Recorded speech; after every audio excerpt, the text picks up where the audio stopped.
నమస్కారం కృష్ణతేజ వార్తలకు స్వాగతం. ముందుగా వార్తల్లోని ముఖ్యాంశాలు. టీటీడీ ప్రతిష్టను నిలబెట్టేలా తెదేపా పాలన కొనసాగిస్తాం. ఆర్థిక వాణిజ్య శాఖ మంత్రి యనమల రామకృష్ణుడు వెల్లడి. విద్యారంగ విలువ పరిరక్షణలో సరస్వతి విద్యాపీఠానిది ప్రత్యేక స్థానం. మాజీ ఎమ్మెల్యే చెదలవాడ కృష్ణమూర్తి. పాము కాటుకు గురైన 2 శ్రీవారి భక్తులు, రియాలో చికిత్స పొందుతున్న బాధితులు. ఉపాధి హామీ పథకాన్ని రద్దు చేస్తే ఆందోళన. సిపిఐ రాష్ట్ర కార్యదర్శి రామకృష్ణ హెచ్చరిక. శ్రీకృష్ణ కమిటీ సూచనలు అమలు చేయండి. రాయలసీమలోనే రాజధాని ఏర్పాటు చేయాలి. చర్చాగోష్ఠిలో మేధావుల డిమాండ్. తిరుమల తిరుపతి దేవస్థానం ప్రతిష్టను నిలబెట్టే విధంగా తెదేపా పాలన కొనసాగుతుందని రాష్ట్ర ఆర్థిక వాణిజ్య శాఖ మంత్రి యనమల రామకృష్ణుడు పేర్కొన్నారు. ఆదివారం ఉదయం ఆయన తిరుమల శ్రీ వెంకటేశ్వర స్వామిని దర్శించుకున్నారు. ఆలయ అధికారులు యనమలకు స్వాగతం పలికి దర్శన ఏర్పాట్లు చేశారు. అనంతరం ఆయన మీడియాతో మాట్లాడుతూ ఆంధ్రప్రదేశ్ను స్వర్ణాంధ్రగా మార్చాలని చంద్రబాబు ఆకాంక్ష అని చెప్పారు. ఆయన ఆశయ సాధన కోసం మంత్రివర్గం పనిచేస్తుందని స్పష్టం చేశారు. శ్రీవారి ఆశీస్సులతో ముఖ్యమంత్రి చంద్రబాబు ఆంధ్రప్రదేశ్ను అభివృద్ధి పదంలో ముందుకు తీసుకెళ్తున్నారన్న నమ్మకం తమకు ఉందని చెప్పారు. స్వర్గీయ నందమూరి తారక రామారావు పాలనలో టీటీడీలో సమూల మార్పులు తీసుకొచ్చారన్న విషయాన్ని ఈ సందర్భంగా యనమల గుర్తు చేశారు. అదేవిధంగా చంద్రబాబు నాయుడు కూడా టీటీడీలో పలు మార్పులు తీసుకురావాలని ఇప్పటికే పలు సూచనలు చేశారని వెల్లడించారు. ఆంధ్రప్రదేశ్ని స్వర్ణ ఆంధ్రప్రదేశ్గా తయారు చేస్తాం. దాంట్లో భాగంగానే అన్ని డిపార్ట్మెంట్లు కూడా ఇంక్లూడింగ్ ఎండోమెంట్ డిపార్ట్మెంట్ కూడా టీటీడీ దేవస్థానం కూడా ఇంకా ఆ రోజున తెలుగుదేశం ప్రభుత్వ హయాంలో ఎన్టీ రామారావు గారి టైంలో అంత ఒక ప్రతిష్ట కలిగినటువంటి ఒక ప్రాంతంగా తయారు చేయగలిగింది. అదేవిధంగా ఇప్పుడు చంద్రబాబు నాయుడు గారి టైంలో కూడా కొన్ని మార్పులు కూడా ఇప్పుడు ఆయన ఇప్పటికే డైరెక్షన్స్ ఇవ్వడం జరిగింది. అంచేత మనకి తిరుపతి దేవస్థానం అంటే ఒక ప్రత్యేకమైనటువంటి ప్రతిష్ట, పేరు కూడా ప్రపంచవ్యాప్తంగా ఉంది. అది నిలుపుకునే విధంగా తెలుగుదేశం ప్రభుత్వం పనిచేస్తుంది.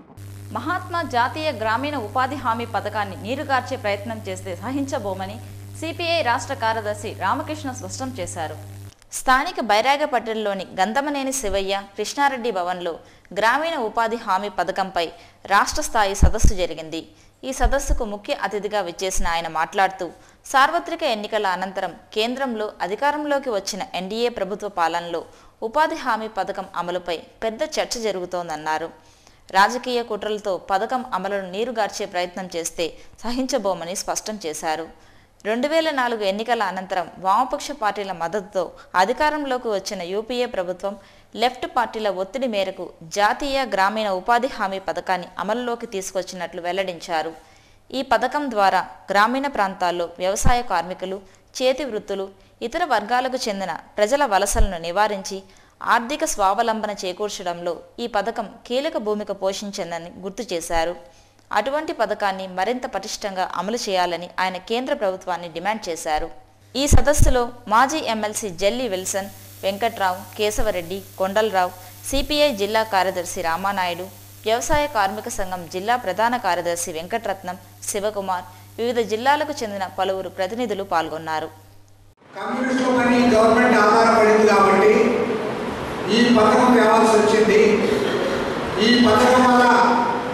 పెద్దగా లబ్ధి ఉండదని, దీనివల్ల అసెట్స్ కూడా క్రియేట్ కావని, అసెట్స్ అంటే అక్కడ దానివల్ల భవిష్యత్తులో ఉపయోగం ఉండదని కొంతమంది ఆ రోజే నీరు దాచడానికి ప్రయత్నం చేశారు.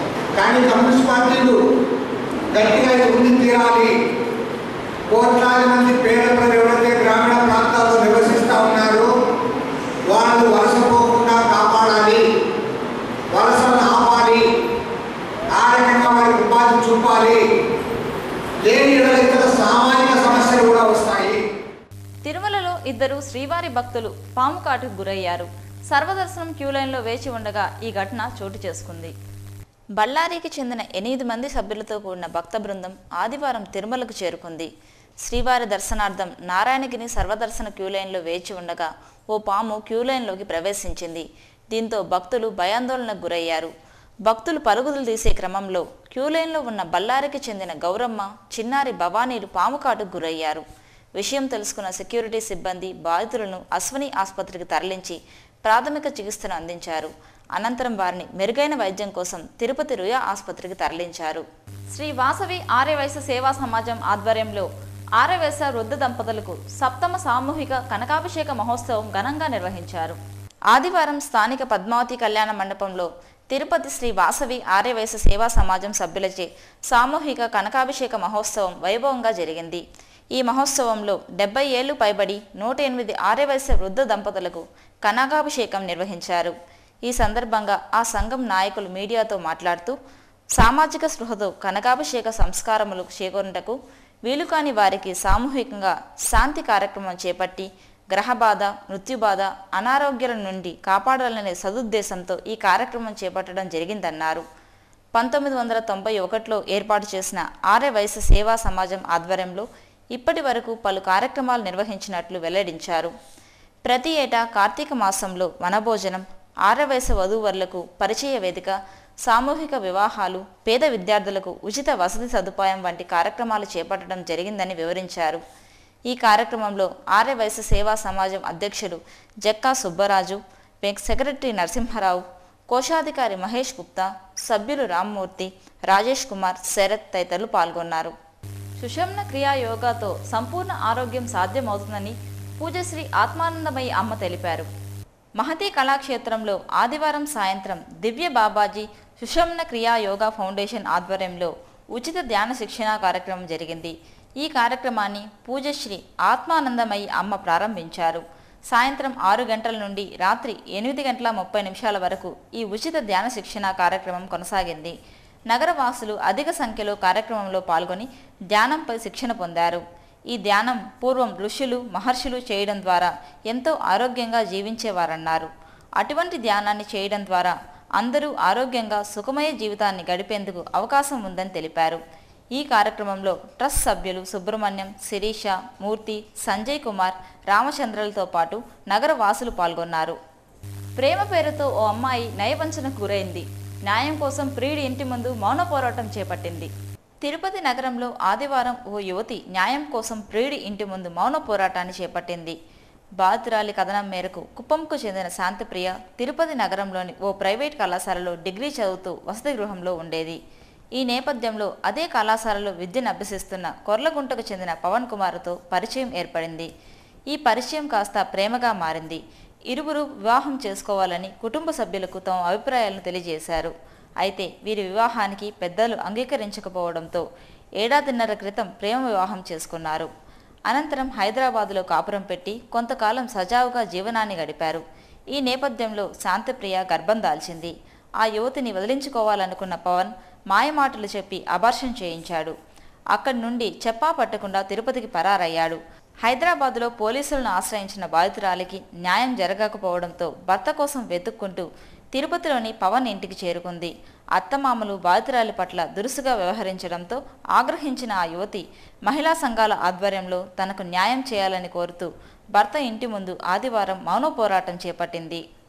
దేశంలో ప్రభుత్వాలు మారినా, పాలకులు మారినా అసంఘటిత రంగంలో పనిచేసే కార్మికుల జీవన స్థితిగతుల్లో ఎలాంటి మార్పు చోటు చేసుకోకపోవడం శోచనీయమని ఏఐటీయూసీ నాయకులు తులసేంద్ర పేర్కొన్నారు. ఆదివారం స్థానిక బైరాగపట్టణంలోని గంధమనేని శివయ్య భవన్లో Sri Balaji lorry loading, unloading హమాలీ వర్కర్ల సమావేశం AITUC organising secretary PL Narasimhulu అధ్యక్షతన జరిగింది. ఈ సమావేశానికి ముఖ్య అతిథిగా విచ్చేసిన తులసేంద్ర కార్మికులను ఉద్దేశించి ప్రసంగించారు. వేల కోట్ల భారతదేశ సంపదను కోటీశ్వర్లు అనుభవిస్తుంటే దేశ సంపద ఉత్పత్తికి కారకులైన కార్మిక వర్గం 3 పూటలా తిండి తినలేని దుర్భర స్థితిలో ఉన్నారని ఆవేదన వ్యక్తం చేశారు. అంబానీలు, ఆదాని, టాటా బిర్లాలు సంపాదించిన లక్షల కోట్ల రూపాయలు ప్రజల నుంచి దోచుకున్న సొమ్మేనని ఆయన ఆరోపించారు. ఉదయం నుంచి సాయంత్రం వరకు మూటలు మోసే హమాలీ కార్మికులు తమ భార్య పిల్లలను పోషించడం కష్టతరంగా మారిందని విచారం వ్యక్తం చేశారు. సురేష్ టెండూల్కర్ నివేదిక ప్రకారం రోజు 14 రూపాయల ఆదాయం పొందని కార్మికులు ఉన్నారని నివేదిక తేల్చితే ఆ తరువాత రంగరాజన్ కమిటీ 82 కోట్ల మంది ప్రజలు దారిద్ర్య రేఖకు దిగువన ఉన్నట్లు తేల్చిందన్నారు. ఈ సంఘటిత రంగంలో పనిచేసే కార్మికులకు సామాజిక భద్రత, కనీస వేతనం, పని భద్రత కల్పించడంలో ప్రభుత్వం నిర్లక్ష్యం ప్రదర్శిస్తోందని విమర్శించారు. కనీస వేతనం 15,000కు పెంచాలని ఆయన డిమాండ్ చేశారు. ఇటీవల జరిగిన సార్వత్రిక ఎన్నికల్లో భారతదేశ కార్పొరేట్ దిగ్గజాలు సుమారు 50,000 కోట్లు ఖర్చు చేసి ప్రధాని పీఠంపై నరేంద్ర మోడీని కూర్చోబెట్టారని ఆరోపించారు. మోడీ సర్కార్ ప్రవేశపెట్టిన 2014-15 వార్షిక బడ్జెట్ కార్మిక వర్గానికి ఎలాంటి ప్రయోజనం చేకూరలేదని ఆయన పేర్కొన్నారు. తమ హక్కుల సాధన కోసం ఐక్య ఉద్యమాలకు శ్రీకారం చుట్టాలని పిలుపునిచ్చారు. ఎస్వి ఆయుర్వేద కళాశాలలో జరుగుతున్న అవినీతి అక్రమాలపై టీటీడీ విజిలెన్స్ చే విచారణ జరిపించాలని ఆంధ్రప్రదేశ్ ఆయుర్వేదిక్ డాక్టర్స్ అసోసియేషన్ మాజీ అధ్యక్షులు డాక్టర్ ప్రభాకర్ రెడ్డి డిమాండ్ చేశారు. తిరుపతి ప్రెస్ క్లబ్లో జరిగిన మీడియా సమావేశంలో ఆయన మాట్లాడారు. ఎస్వి ఆయుర్వేద ఆసుపత్రి, ఫార్మసీలో అవినీతి రాజ్యమేలుతోందని ఆరోపించారు. ఆయుర్వేద కళాశాలలో 15 మంది అధ్యాపకులు తెలంగాణ ప్రాంతానికి చెందిన వారేనని నియమించుకున్నారని చెప్పారు.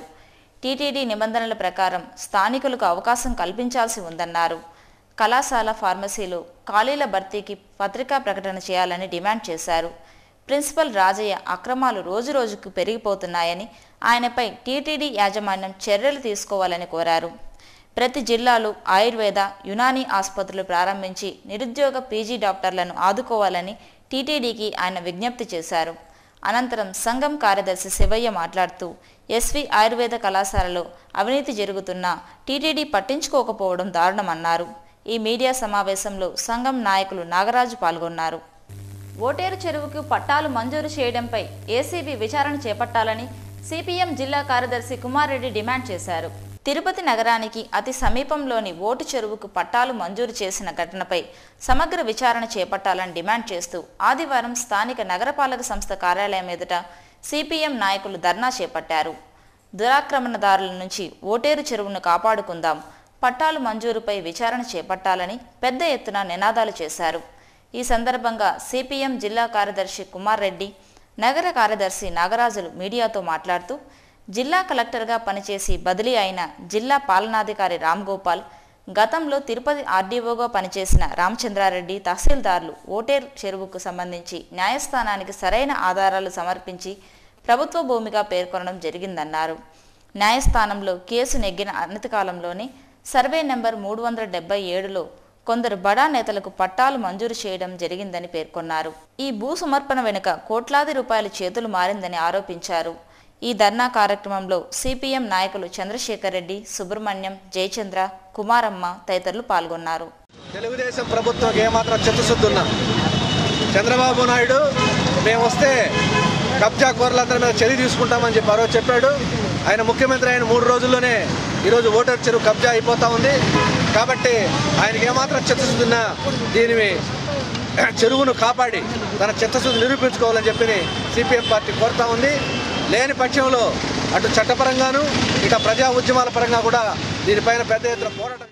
ప్రజలు, ప్రభుత్వం, ఒక ఐఏఎస్ డాక్టర్ కెవి రమణాచారి జీవన తరంగాలు అనే పుస్తకావిష్కరణ కార్యక్రమం ఆదివారం స్థానిక ప్రెస్ క్లబ్లో జరిగింది. తెలుగు భాషోద్యమ సమితి ఆధ్వర్యంలో జరిగిన ఈ పుస్తకావిష్కరణ కార్యక్రమానికి ముఖ్య అతిథిగా తెదేపా నాయకులు ఊకా విజయ్ కుమార్ హాజరై పుస్తకాన్ని ఆవిష్కరించారు. అనంతరం ఆయన మాట్లాడుతూ డాక్టర్ కెవి రమణాచారి జీవన తరంగాల పుస్తకాన్ని చీకోలు సుందరయ్య అద్భుతంగా రచించారని తెలిపారు. తెలుగు భాష, నాటక రంగానికి రమణాచారి విశేష సేవలు అందించారన్నారు. రాష్ట్ర విభజన తరువాత కూడా తెలంగాణ ప్రభుత్వం రమణాచారికి సముచిత స్థానం కల్పించిందని చెప్పారు. ఇందుకు 6 ప్రభుత్వ విభాగాలకు సలహాదారులుగా నియమితులవ్వడమే ఇందుకు నిదర్శనమని పేర్కొన్నారు. టీటీడీ ఈవోగా రమణాచారి పనిచేసిన కాలంలో అనేక మార్పులు తీసుకొచ్చి సామాన్య భక్తులకు పెద్దపీట వేశారని ఈ సందర్భంగా ఆయన గుర్తు చేశారు. అనంతరం తెలుగు భాషోద్యమ సమితి అధ్యక్షులు శ్రీదేవి మాట్లాడుతూ రమణాచారి ఐఏఎస్ కావడానికి ఆయన పడ్డ తపన తదితర విషయాలు తెలుసుకోవాలంటే ప్రజలు, ప్రభుత్వం ఒక ఐఏఎస్ పుస్తకాన్ని తప్పనిసరిగా చదవాల్సిందేనన్నారు. ఆయన జీవితాన్ని నేటి యువత ఆదర్శంగా తీసుకోవాలని సూచించారు. ఈ సమావేశంలో కలువగుంట రామూర్తి, పేరూరు బాలసుబ్రహ్మణ్యం, బాలకృష్ణ తదితరులు పాల్గొన్నారు. ఇంటర్ యూనివర్సిటీ బ్యాడ్మింటన్ ఛాంపియన్షిప్ 2014 క్రీడోత్సవాలు ఘనంగా ప్రారంభమయ్యాయి. ఆదివారం స్థానిక శ్రీ శ్రీనివాస క్రీడా సముదాయంలో ఇంటర్ వర్సిటీ బ్యాడ్మింటన్ ఛాంపియన్షిప్ పోటీలను టీడీపీ నగర అధ్యక్షులు దంపూరి భాస్కర్, శ్రీనివాస స్పోర్ట్స్ కాంప్లెక్స్ అధికారులు సంయుక్తంగా ప్రారంభించారు. ఈ క్రీడోత్సవాల్లో పాల్గొనేందుకు వివిధ విద్యాసంస్థలకు చెందిన బ్యాడ్మింటన్ క్రీడాకారులు హాజరయ్యారు. ఈ సందర్భంగా పలువురు క్రీడాకారులు తమ అభిప్రాయాలు మీడియాతో పంచుకున్నారు. చంద్రబాబు పాలనలో క్రీడలకు సముచిత స్థానం దక్కుతుందన్న ఆశాభావాన్ని వారు వ్యక్తం చేశారు. క్రీడాకారులకు ప్రోత్సాహం ఇచ్చే విధంగా ప్రభుత్వం నిర్ణయం తీసుకోవాలని కోరారు. ఈ కార్యక్రమంలో అధికారులు రవి బాలాజీ, శివశంకర్ రెడ్డి, శివ, శ్రీనివాసులు తదితరులు పాల్గొన్నారు. తిరుచానూరులోని శ్రీ సాయిబాబా ఆనంద నిలయంలో గురు పౌర్ణమి మహోత్సవాలు ఘనంగా జరిగాయి. ఉత్సవాల్లో భాగంగా ఆదివారం శ్రీ సాయిబాబా ఆలయంలో ప్రత్యేక పూజా కార్యక్రమాలు జరిగాయి. అదేవిధంగా ఆలయంలోని ద్వారకామాత విగ్రహానికి కుంకుమార్చన జరిగింది. అనంతరం ఉత్సవాల్లో పాల్గొన్న బాబా భక్తులకు ప్రసాద వితరణ జరిగింది. గురు పౌర్ణమి ఉత్సవాలు శ్రీ సాయిబాబా ఆనంద నిలయం ధర్మకర్త ప్రసాద్ ఆధ్వర్యంలో పూజా కార్యక్రమాలు వేడుకగా నిర్వహించారు. విద్యారంగంలో లోపించిన విలువల పరిరక్షణ కోసం శ్రీ సరస్వతి విద్యాపీఠం విశేషంగా కృషి చేస్తోందని మాజీ ఎమ్మెల్యే చదలవాడ కృష్ణమూర్తి పేర్కొన్నారు. ఆదివారం స్థానిక రేణుగుంట రోడ్డులోని కృష్ణతేజ విద్యా సంస్థల సమావేశ మందిరంలో ఆర్ఎస్ఎస్ ఆధ్వర్యంలో నిర్వహించబడే శ్రీ సరస్వతి విద్యాపీఠం ప్రధానోపాధ్యాయులు, అధ్యాపకుల 3 రోజుల శిక్షణా కార్యక్రమాలు ప్రారంభమయ్యాయి. ఈ ప్రారంభోత్సవ కార్యక్రమానికి విశిష్ట అతిథిగా హాజరైన చదలవాడ కృష్ణమూర్తి మాట్లాడుతూ దేశాభివృద్ధికి మానవ వనరులను సక్రమంగా వినియోగించుకోవడంలో విఫలమవుతున్నారని పేర్కొన్నారు. ఆర్ఎస్ఎస్ సంస్థ బృహత్తర కార్యక్రమాన్ని చేపట్టి 500 విద్యా సంస్థలను నిర్వహిస్తూ విలువలతో కూడిన విద్యను అందించడం అభినందనీయమన్నారు. దేశం పట్ల, సమాజం పట్ల నేటి తరం యువత భక్తిభావం కలిగి ఉండాలని సూచించారు. డాక్టర్ కావాలనుకున్న తాను కాలేకపోయానని వ్యాపారవేత్తగా మారానన్నారు. అయినా కష్టపడి పలువురికి విద్యాదానం చేస్తున్నానని చెప్పుకొచ్చారు. తన కుటుంబానికి ఆర్ఎస్ఎస్తో అవినాభావ సంబంధం ఉందన్నారు. తిరుపతి వంటి పుణ్యక్షేత్రంలో ధర్మాన్ని రక్షించేందుకు ఆర్ఎస్ఎస్ స్ఫూర్తి తనకు ఎంతగానో ఉపయోగపడుతోందన్నారు. ఏ రాజకీయ పార్టీకి లేని శక్తి సామర్థ్యాలు ఆర్ఎస్ఎస్కు ఉందని స్పష్టం చేశారు. ఇటీవల జరిగిన సార్వత్రిక ఎన్నికల ఫలితాలు ఆర్ఎస్ఎస్ ప్రతిభ దేశ రాజధాని ఢిల్లీ పీఠంపై చాటి చెప్పిందని కొనియాడారు. అవినీతి, అక్రమాల శక్తులను ఆట కట్టించడంలో ఆర్ఎస్ఎస్ తనకు తానే సాటి అని పేర్కొన్నారు. పరుల కోసం నిరంతరం పాటుపడుతున్న రాష్ట్రీయ సంఘ శ్రేణుల సేవలు చిరస్మరణీయమని అన్నారు. శ్రీవారి పాదాల చెంత ఎమ్మెల్యేగా గెలుపొందిన తాను ప్రజాహితమే ధ్యేయంగా తిరుమలకు నీరు తీసుకెళ్లిన ఘనత తనదేనన్నారు. అంతేకాకుండా ఎన్నో జబ్బులతో బాధపడే పేదవారి కోసం ప్రాణదానం పథకాన్ని ప్రవేశపెట్టగలిగానన్నారు. అకుంఠిత దీక్ష, పట్టుదలతో 10 మందికి సాయం చేయడమే లక్ష్యంగా జీవిస్తున్న మిమ్మల్ని చూసి 10 మంది అదే దారిలో నడిస్తే దేశం ఎంతో పురోభివృద్ధి సాధిస్తుందని ఆయన ఆశాభావం వ్యక్తం చేశారు. ఈ శిక్షణా తరగతుల ప్రారంభోత్సవ సభలో ఆర్ఎస్ఎస్ సంచాలకులు రామకృష్ణ, కాశీపతి, సుందరమూర్తి, సుధాకర్ రెడ్డి, రాజమౌళి, విద్వాన్ రెడ్డి, సూర్యనారాయణ, జగదీష్, అనంతపురం, విశాఖపట్టణాల విద్యాపీఠాలకు చెందిన పలువురు ప్రతినిధులు పాల్గొన్నారు. ఎంతో మంది దాతలతో పనిచేస్తున్నటువంటి సంస్థలు ఇంకా ముందుకెళ్లాలని, మీరు తయారు చేసినటువంటి శక్తి ఈనాడు దేశాన్ని శాసించే స్థాయికి తీసుకెళ్లినటువంటి ఈనాటి మీరు ఆదరించినటువంటి ఆదరణ, మీ అండ ఈనాడు ఎర్రకోటని తిరిగి ప్రజాస్వామ్యంలోకి ప్రజలకి నిర్దేశితకారకులుగా అయ్యేదానికి శక్తి చెందినటువంటి ప్రజాస్వామ్యాన్ని ఈ సందర్భంగా నేను ఒక మాట చెప్తాను. నేను శాసనసభ్యుడిగా పనిచేశాను. ఆనాడు నేను పోటీ చేసినప్పుడు 99లో ఆర్ఎస్ఎస్ కూడా పెద్దలు మహానుభావుడు వాజ్పేయి గారి ఆధ్వర్యంలో కలిసి పనిచేసేటటువంటి అదృష్టం, వారి ద్వారా గెలిచానన్నటువంటి నమ్మకం. కొండ మీద దర్శనాన్ని ఆపాల్సి వచ్చింది. ఆనాటి మా చీఫ్ మినిస్టర్ గౌరవనీయులు చంద్రబాబు నాయుడు గారు దర్శనాన్ని ఆపమన్నారు. నేను శాసనసభ్యుడిగా దానికి నేను అంగీకరించలేదు. 12 అడుగులు రోడ్లు ఉన్నప్పుడు ఒక రోడ్లో వెళ్ళి ఒక రోడ్లోని వచ్చి ఒకే రోడ్లోని కార్యక్రమాలు జరిపినటువంటి ఆ పుణ్యక్షేత్రంలో ఈరోజు నీళ్లు లేవని దర్శనాలు ఆపితే దానివల్ల వచ్చేటువంటి ఇబ్బందుల్ని మనం ఆలోచిస్తాం. ఒక రోడ్డు నీళ్లు తీసుకెళ్లేదానికి, ఒక రోడ్డు యాత్రికులు తీసుకెళ్లేదానికి, ప్రజలను కూడా ఎక్కువ మంది రాకుండా చేసేదానికి దగ్గర ఏర్పాట్లు చేయాలి. కానీ పూర్తిగా దర్శనాలు ఆపడం అనేది కరెక్ట్ కాదని చెప్పి నేను చెప్పడం జరిగింది. 43 రోజుల్లో ప్రజలు ఇచ్చినటువంటి ప్రజానాయకుడుగా ఎక్కడైనా కొండల మీద వర్షాలు పడితే నీళ్లు కిందకు వచ్చాయి, కానీ పైకి నీళ్ళ నుంచి శక్తినిచ్చినటువంటి ప్రజాస్వామ్యం 43 రోజుల్లో కొండ మీదకి నీళ్లు తీసుకెళ్ళి ఎవరో ఉపజేయాలన్నటువంటి మాట వచ్చింది. ఆనాటి మీటింగ్లో నేను ఒకే మాట చెప్పాను, నాకు కనిపించేది ఒక్కరే చంద్రబాబు నాయుడు గారు కూడా ఉన్నారు. ఆ రోజు ముఖ్యమంత్రి ఆయన శక్తి భగవంతుడు ఇచ్చినటువంటి శక్తితో ఈ పట్టణంలో ఎన్నో కార్యక్రమాల్లో చాలామంది పెద్దలతో కలిసి పనిచేసినటువంటి అదృష్టం ఈ పట్టణంలో నాకు దొరకడం పూర్వజన్మ సుకృతంగా భావిస్తూ నేను ఏ పదంలో పనిచేసినా రాణింపు తెచ్చాను, గుర్తింపు ఇచ్చాను, ప్రజల్లో ఒక గౌరవాన్ని పెంచాను.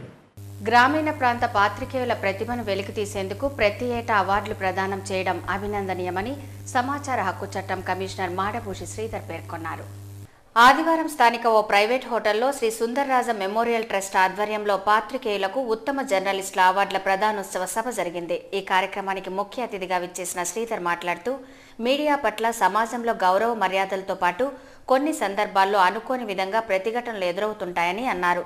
గ్రామీణ ప్రాంతాల్లో ప్రజలు ఎదుర్కొంటున్న దయనీయ గాథలను ప్రభుత్వం దృష్టికి తీసుకెళ్లడంలో మీడియా చేస్తున్న కృషి ప్రశంసనీయమన్నారు.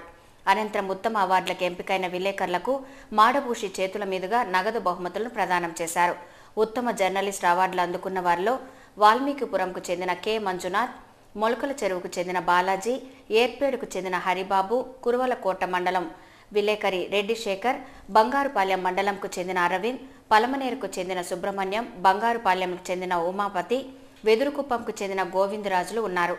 ఈ కార్యక్రమంలో ఏపీయూడబ్ల్యూజే జిల్లా అధ్యక్ష కార్యదర్శులు Manyam Chandrasekhar, Janardhan, Sundarraja memorial trust convener Dinesh Kumar, పలువురు కుటుంబ సభ్యులు, పలువురు పాత్రికేయులు పాల్గొన్నారు. ఒక పద్ధతి ప్రకారం వారి నుంచి ఎంట్రీస్ ఆహ్వానించి నిపుణుల కమిటీ ముందు పెట్టి వారి ఎంపిక ఆధారంగా రెగ్యులర్గా ఇస్తున్నారని కూడా చెప్పారు. చాలా సంతోషం. చిన్న సూచన చేస్తారు, ఆ షెడ్యూల్ కూడా పర్మనెంట్గా కూడా పెట్టండి. ఫలానా తేదీ వరకు ఎంట్రీస్ రావాలి, ప్లస్ అవసరం మార్చి 1 ఏదో ఒకటి మార్చి 1 ఎంట్రీస్ రావాలి, ఏప్రిల్ 12 దాని పరిశీలన స్క్రూటినీ ఒక షెడ్యూల్ ఎట్లయితే ఇస్తామో అట్లా నల్సార్ యూనివర్సిటీ ఆఫ్ లాలో మేము పర్మనెంట్ షెడ్యూల్ అదే ఉంటుంది. ప్రతి వాడికి ఉన్నది హక్కు. నా డబ్బులతో నడిచే, నేను ఇచ్చిన విరాళంతో నడిచే, నేను హుండీలో వేసే డబ్బుతో నడిచే ఒక సంస్థ కార్యకలాపాల గురించి తెలుసుకునే హక్కు నాకు ఉందండి. ఇది వాళ్ళ పర్సనల్ ఫైల్. ఆయన మ్యారేజ్ ఫైల్ అయితే నాకు ఇవ్వద్దు, వాళ్ళ అమ్మాయి పెళ్లి ఫైల్ అనుకోండి, నాకు ఎవరే అవుతుంది, నేను అడగను కూడా అడగను. కానీ టీటీడీ కాంట్రాక్ట్ ఫైల్ అయితే మాత్రం నాకు ఇచ్చి తీరాల్సిందే అని చెప్పాను. మాకు తోచిన లా నాలెడ్జ్తో నేను మాట్లాడి మా లాయర్తో మాట్లాడించి చెప్పించాను. శ్రీకృష్ణ కమిటీ సూచన మేరకు ఆంధ్రప్రదేశ్ నూతన రాజధాని రాయలసీమలోనే ఏర్పాటు చేయాలని మేధావులు కేంద్ర రాష్ట్ర ప్రభుత్వాలను డిమాండ్ చేశారు. రాయలసీమలోనే రాజధాని అనే అంశంపై మేధావుల చర్చాగోష్ఠి కార్యక్రమం స్థానిక గీతం పాఠశాలలో జరిగింది. ఈ కార్యక్రమానికి ముఖ్య అతిథిగా జస్టిస్ లక్ష్మణ్ రెడ్డి హాజరయ్యారు. అనంతరం వక్తలు మాట్లాడుతూ రాష్ట్రం విడిపోతుందని మేధావులు ముందస్తుగా హెచ్చరించినా ఉద్యమకారులు పట్టించుకోలేదన్నారు. నేడు రాష్ట్రంలో నెలకొన్న అనిశ్చితికి మనమందరం బాధ్యత వహించాల్సి ఉంటుందన్నారు. తెలంగాణ ప్రాంత ప్రజా సంఘాలు జాగరూకతతో వ్యవహరించి వారికి కావాల్సిన హక్కులను సంపాదించుకోగలిగారన్నారు. రాష్ట్రం విడిపోయిన తర్వాత ఆంధ్రప్రదేశ్లో రాజధాని ఏర్పాటు వివాదంగా మారుతోందన్నారు. ఒంగోలు, గుంటూరు మధ్య రాజధాని ఉంటుందని రాజకీయ నాయకులు ప్రకటిస్తుండటంతో ఆ ప్రాంతంలో రియల్ ఎస్టేట్ వ్యాపారం ఊపందుకుందని చెప్పారు. భూముల విలువను పెంచుకోవడానికి కొందరు ఇలాంటి ప్రకటనలు చేస్తున్నారని ఆరోపించారు. అన్ని వసతులు ఉన్న రాయలసీమలోనే కొత్త రాజధాని చేయడం అన్ని విధాలా మంచిదని వక్తలు పేర్కొన్నారు. రవాణా, ఇతర సౌకర్యాలు తిరుపతిలో పుష్కలంగా ఉన్నాయని నూతన రాజధానిని తిరుపతిలో ఏర్పాటు చేస్తే బాగుంటుందని వారు చెప్పుకొచ్చారు. కేంద్ర రాష్ట్ర ప్రభుత్వాలు దురాలోచన చేసి రాయలసీమలో రాజధాని ఏర్పాటు చేయకుంటే రాబోయే 10 సంవత్సరాల్లో రాయలసీమ ప్రత్యేక రాష్ట్ర నినాదం ఊపందుకునే ప్రమాదం ఉందని సూచించారు. ఈ కార్యక్రమంలో సామాజికవేత్త భూమన్, వెంకటేశ్వర్లు, మేధావులు, విద్యావేత్తలు పాల్గొన్నారు. మన రాజకీయ పక్షాలు కానీ ఆలోచనలు కానీ ఎటు తిరిగి ఈ రాష్ట్రం విడిపోతుందని, విడిపోయే సందర్భంలో మన అవసరాలు, మన ఆవశ్యకతల గురించి మనం మాట్లాడకపోయినట్లే చాలా నష్టపోతామనేటువంటి స్పృహ లేకపోవడం వల్ల వాళ్ళు చాలా పెద్ద నష్టం. తెలంగాణ వాళ్ళు, అన్ని సంఘాల వాళ్ళు, అన్ని పార్టీల వాళ్ళు చాలా జాగరూకతతో వ్యవహరించారు. కానీ ఈ ప్రాంతంలో ఉండేటువంటి రాజకీయ పక్షాల వాళ్ళు కానీ మిగిలిన వాళ్ళు కానీ ఎటు తిరిగి ఈ రాష్ట్రాన్ని మనం ఐక్యంగా ఉంచుదామనేటువంటి ఒకానొక ఆలోచనతో ఈ రాష్ట్రానికి కావలసినంత నష్టాన్ని చేకూర్చిపెట్టి ముట్టుకున్నాం. మేము ఈ రాష్ట్రం తప్పనిసరిగా విడిపోబోతున్నది. మనం జాగ్రత్త వహించి మనకు కావలసిన వాటి గురించి నోరు విప్పకపోయినట్లయితే, ఆ బిల్లులో చేర్చుకోకపోయినట్లయితే మనకు నష్టం జరుగుతుందని పట్టించుకున్న వాళ్ళు. భవన నిర్మాణ కార్మికుల సంక్షేమ బోర్డులో వెంటనే చైర్మన్, సభ్యులను నియమించాలని AP building and other construction workers union రాష్ట్ర ప్రధాన కార్యదర్శి నరసింహారావు ప్రభుత్వాన్ని డిమాండ్ చేశారు. స్థానిక సిఐటియు కార్యాలయంలో భవన నిర్మాణ కార్మికుల సమావేశం జరిగింది. ఈ సందర్భంగా నరసింహారావు మీడియాతో మాట్లాడుతూ భవన నిర్మాణ కార్మికులకు చట్టం ప్రకారం సంక్షేమ పథకాలను వర్తింపచేయాలన్నారు. గృహ నిర్మాణ పనిముట్ల కొనుగోలుకు బ్యాంకులు లోన్లు మంజూరు చేసేలా చర్యలు తీసుకోవాలని ప్రభుత్వాన్ని కోరారు. పొరుగు రాష్ట్రాల్లో బస్తా సిమెంట్ 280 రూపాయల ధర పలుకుతోందన్నారు. అదే ఆంధ్రప్రదేశ్లో బస్తా ధర 330 నుంచి 360 రూపాయలకు చేరుకుందని తెలిపారు. సిమెంట్ కంపెనీలతో బడా రాజకీయ నాయకులు ఒప్పందం ప్రకారమే సిమెంట్ ధరలు పెంచారని ఆరోపించారు. పెరిగిన సిమెంట్ ధరలు తగ్గించకుంటే ఆంధ్రప్రదేశ్లోని 13 జిల్లా కలెక్టరేట్లను దిగ్బంధం చేస్తామని హెచ్చరించారు. ఈ కార్యక్రమంలో సిఐటియు నాయకులు నారాయణ బాబు, చక్రవేలు, చిట్టిబాబు, నాగరాజు, మునికృష్ణ, ఆనంద్, గణేష్ తదితరులు పాల్గొన్నారు. ఎర్రచందన అక్రమ రవాణాను సమిష్టిగా నివారించాల్సిన బాధ్యత అటవీ శాఖ అధికారులపై ఉందని Andhra Pradesh junior forest officers association అధ్యక్షులు గంగాధరం పేర్కొన్నారు. స్థానిక మంగళం రోడ్డులోని అటవీ శాఖ బయోమెట్రిక్ సంస్థ కార్యాలయంలో జూనియర్ ఫారెస్ట్ అధికారుల అసోసియేషన్ సమావేశం జరిగింది. ఈ సందర్భంగా గంగాధర్ మీడియాతో మాట్లాడుతూ ఎర్రచందనం అక్రమ రవాణాపై ప్రభుత్వం ప్రత్యేక చర్యలు తీసుకుందని తెలిపారు. అయితే అటవీ శాఖ అధికారుల సమన్వయంగా సహజ సంపదను పరిరక్షించుకోవాల్సిన అవసరం ఉందన్నారు.